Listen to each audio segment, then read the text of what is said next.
بسم اللہ الرحمن الرحیم۔ پیارے بچوں السلام علیکم۔ امید ہے کہ آپ سب خیریت سے ہوں گے۔ میں ہوں آپ کا معلم محمد اسامہ انس۔ بچوں آج کا ہمارا بی لفٹ ہے 43واں، جس کا تسلسل یقیناً آپ نے کر لی ہے، اور آج کا ہمارا حاصل تعلم زبان شناسی کا۔ تو دیکھتے ہیں اپنے حاصل تعلم کو۔ عبارت میں الفاظ کی تذکیر و تانیث کا فرق سمجھ سکیں، ٹھیک ہے، یہ آج ہم نے کام کرنا ہے۔ تو چلتے ہیں اپنے سبق کی طرف۔ سب سے پہلے ہم نے یہ دیکھنا ہے کہ جملے کا توازن کس کے ساتھ قائم ہوتا ہے، ٹھیک ہے۔ تذکیر و تانیث ہم بعد میں کریں گے۔ سب سے پہلے جو جملہ وہ کس سے بنتا ہے؟ اسم اور فعل سے، ٹھیک ہے۔ عبارت جو ہوتی ہے وہ جملوں سے مل کر بنتی ہے، اور ہر درست جملے میں اسم اور فعل کا آپس میں گہرا اور متوازن تعلق ہوتا ہے۔ فعل ہمیشہ اپنے اصولوں کے مطابق آتا ہے، ٹھیک ہے۔ جو فعل ہوتا ہے اگر اس کا جو اصول ہوگا اس کے مطابق فعل کو استعمال کرتے ہیں۔ دوبارہ پھر سن لیں، جو بھی عبارت ہوتی ہے وہ جملوں سے مل کر بنتی ہے، اور جو جملہ ہوتا ہے وہ الفاظ سے مل کے بنتا ہے، ٹھیک ہے۔ اور الفاظ کون سے ہونے چاہیے؟ الفاظ حروف سے مل کے بنتے، اور اس کے بعد جو الفاظ کا اور جملے کے اندر اسم اور فعل کا آپس میں ایک گہرا اور متوازن تعلق ہوتا ہے۔ سب سے پہلا اصول فعل لازم اور فاعل کا تعلق۔ فعل لازم میں تذکیر و تانیث ہمیشہ فاعل کے لحاظ سے آتی ہے، ٹھیک ہے۔ یعنی کہ فعل لازم وہ ہوتا ہے کہ جو جملہ صرف فاعل تک مکمل ہو جائے، ٹھیک ہے۔ یعنی کہ ایسا جملہ جو صرف فاعل تک مکمل ہو جائے، مکمل ہو جو ہے اس کا معنی ادا کرے، اس میں تذکیر و تانیث جو ہے فاعل کے لحاظ سے آتی ہے۔ اگر فاعل مذکر ہے تو مذکر ہوگا اس کا فعل، اگر مؤنث ہے تو اس کا فعل بھی مؤنث ہوگا، ٹھیک ہے۔ دوسرے نمبر پہ جس طرح یہ مثال ہے مرد گیا، اب مرد مذکر ہے تو فعل کیا ہوگا؟ فعل بھی مذکر ہے۔ عورت آئی، ٹھیک ہے، عورت جو ہے یہ فاعل ہے اور مؤنث ہے، اسی طرح اس کے اندر جو فاعل ہوگا یعنی کہ فعل ہوگا، آنا فعل ہے، یہ بھی مؤنث ہوگا۔ دوبارہ پھر دیکھ لیں، مرد گیا، مرد جو ہے یہ فاعل ہے، ٹھیک ہے۔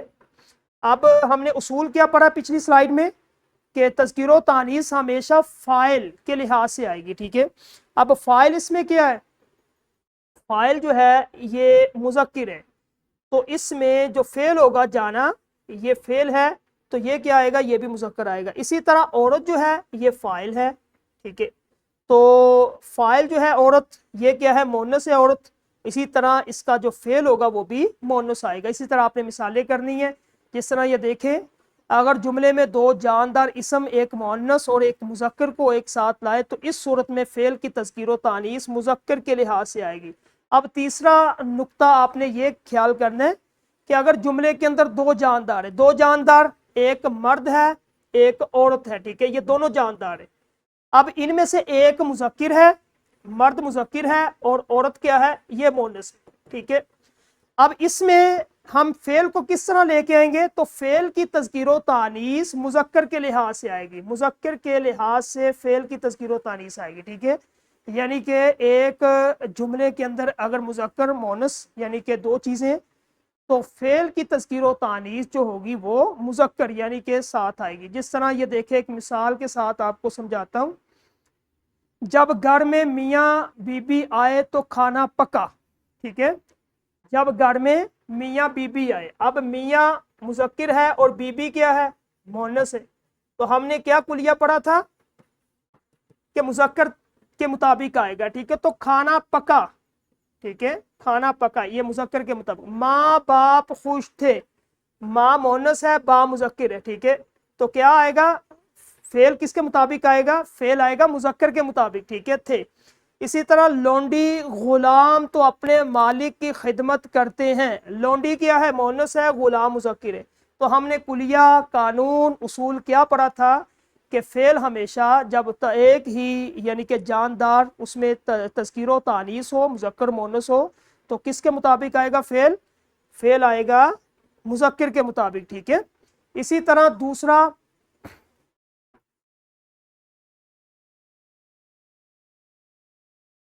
یہ ایک اصول ہے تیسرا، جب جملے میں ایک سے زیادہ چیزیں یا لوگ شامل ہو تو فعل اکثر اپنے قریب ترین آخری اسم کے رنگ میں رنگ جاتا ہے۔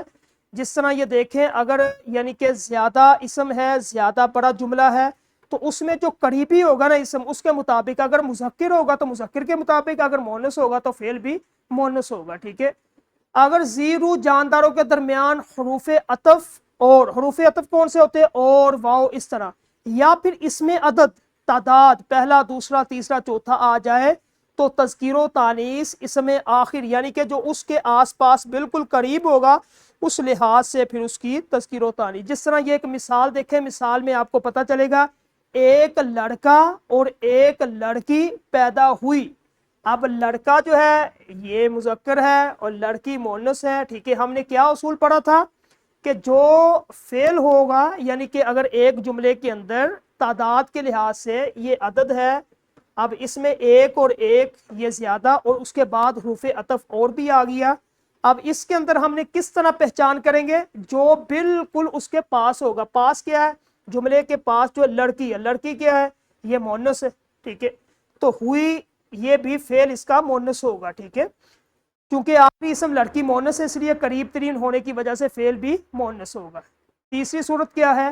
جمع اسم صورت کی، ٹھیک ہے۔ اگر مذکر اور مؤنث اسماء میں سے ایک اسم جمع ہو تب بھی تذکیر و تانیث اس میں آخر کے لحاظ سے آئے گی۔ جس طرح مثال ایک لڑکا اور 7 بیٹیاں خدا نے دی تھی، اب تھی مؤنث ہے، کیوں آئی یہ تھی؟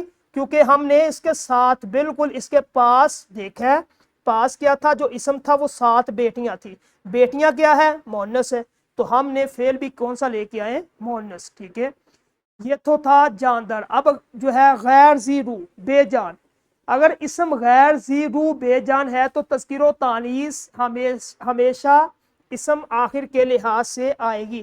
امرود اور نرنگی کھائی، اب نرنگی جو ہے یہ مؤنث ہے تو کھائی فعل کس کے لحاظ سے آئے گا؟ جو بالکل اس کے ساتھ والا اسم ہوگا، ساتھ والا فعل کے ساتھ والا اسم کون سا ہے؟ نرنگی، نرنگی مؤنث ہے تو کھائی بھی مؤنث ہوگا، ٹھیک ہے۔ دال چاول پکائے گئے، چاول جو ہے یہ مذکر ہے، پکائے فعل کیوں آئے گا مذکر؟ کیونکہ ساتھ والا اسم جو ہے وہ مذکر ہے، اس وجہ سے، ٹھیک ہے۔ تو یہ پورے لیکچر کا جو ہے وہ خاکہ ہے تذکیر و تانیث کا۔ فعل لازم 2 جاندار، ایک مذکر اور ایک مؤنث مذکر کے لحاظ سے، ٹھیک ہے، یعنی کہ اس کے بعد حروف عدد اور اسم عدد جاندار، اس میں فعل کس طرح آئے گا؟ آخری اسم کے لحاظ سے۔ ایک واحد یا دوسرا جمع ہے تو اس میں کس طرح فعل آئے گا؟ فعل آئے گا آخری اسم کے لحاظ کے مطابق۔ اگر ایک بے جان چیز ہے، غیر ذی روح ہے، اس میں آخری اسم کے لحاظ سے اس کا فعل آئے گا، ٹھیک ہے۔ قریب ترین اسم کی پیروی کرنی ہے ان 3 میں، یہ جو 3 ہے، باقی جو ہے یہ 3، باقی جو پہلا ہے اس میں مذکر کے لحاظ سے آئے گا، ٹھیک ہے۔ اب آپ نے بتانا ہے اصولوں کو ذہن میں رکھتے ہوئے درست فعل کا انتخاب کرنا۔ قلم اور کتاب میز پر رکھی ہے آئے گا یا ہیں آئے گا، ٹھیک ہے۔ غیر ذی روح اشیاء آخری اسم کیا ہے اس میں؟ دوسرا ایک بکری اور ایک اونٹ خریدا گئی یا گیا، ٹھیک ہے، خریدا ہے ساتھ والا، ٹھیک ہے، اونٹ تو گیا، ٹھیک ہے، حروف عطف اور جاندار۔ اب اسی طرح آپ نے یہ کرنا ہے مکمل، یہ مرکزیت ہے آپ کے کتاب کے اندر کہ عبارات میں تذکیر و تانیث کے کئی اصول ہیں جس میں سے چند ہم پڑھ چکے، ٹھیک ہے۔ اردو میں ایسے الفاظ جو ہندی زبان کے ہیں ان کے آخر میں الف یا ہا ہوگا تو مذکر ہوگا، جیسے بندہ، خواجہ، سکا، خدا وغیرہ، ٹھیک ہے۔ یعنی کہ اگر ہندی زبان کے ہیں الفاظ اور ان کے آخر میں الف آ جاتا ہے یا ہا تو وہ مذکر ہو گئے، جس طرح یہ مثالیں ہیں بندہ، خواجہ، سکا یا خدا۔ اسی طرح عربی کے ایسے الفاظ جن کے آخر میں ہا آتی ہے ان کی تانیث کی علامت ہے، جیسے والدہ، ملکہ، سلطانہ وغیرہ، ٹھیک ہے۔ اور دوسرا اصول، عربی الفاظ کی جمع جب عربی قواعد کی روح سے ہوتی ہے تو اس کی تذکیر و تانیث بھی وہی حالت استعمال ہوتی ہے جو واحد میں، جیسے شے، مجلس اور مسجد مؤنث کے طور پر استعمال ہوتے ہیں، اور انہی کو جمع اشیاء، مجالس اور مساجد کے طور پر بھی مؤنث معنی میں استعمال کیا جائے گا، ٹھیک ہے۔ تو اسی طرح ہمارا آج کا جو لیکچر ختم ہوا، تدریسی جانچ آپ نے کلاس میں کرنی ہے، اور ورک بک کی جو تدریسی جانچ وہ بھی کلاس میں کریں، اور جو کلاس کے اندر متعلقہ اساتذہ تذکیر و تانیث کا سمجھائیں، لکھوائیں، ٹھیک ہے، اور پیراگراف تھے اس میں سے جو تذکیر و تانیث ہے جاندار، اس کے بعد یہ جو اصول مرکزیت لکھی اس کے مطابق جملے دے تاکہ بچہ اس کو اچھے طریقے سے سمجھ سکے، ٹھیک ہے۔ تو آج کا ہمارا لیکچر جو ہے تذکیر و تانیث کا ختم ہوا، کل انشاءاللہ ایک نئے لیکچر کے ساتھ ملیں گے۔ السلام علیکم۔